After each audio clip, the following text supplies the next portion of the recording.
It's pretty amazing all the different products that we use that we don't even know what we're actually using. Pretty interesting. Today I was printing up some safety data sheets. Have you ever looked at the SDS or the safety data sheets? You might be a little surprised on this where one. I show you how to make the most likely repairs you'll need to make in your lifetime. If you'd like to get the latest videos, subscribe and then hit the little bell icon right at the subscribe button, and it'll notify you of any new videos when they're released for you. Yeah, so not my normal video, but today I was printing up some safety data sheets, updating my logs and my books on the safety data sheets, and was surprised to see this one right here on this. This is a hand sanitizing lotion soap, you know, normal deal. But looking at it further, the first thing that caught my eye was causes serious eye irritation, result irreversible effects on the eye. That was odd for a hand soap. I mean, you're going to use it as a hand soap.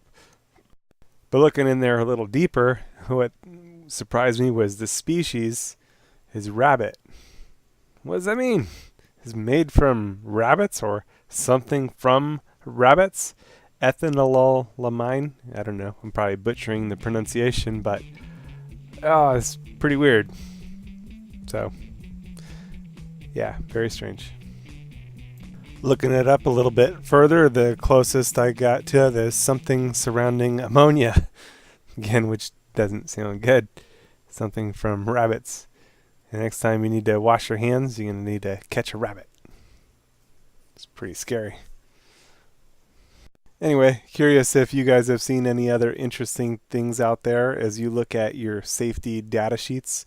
Leave some interesting comments in the comments below, and I'm wondering if I'm going to find anything else interesting.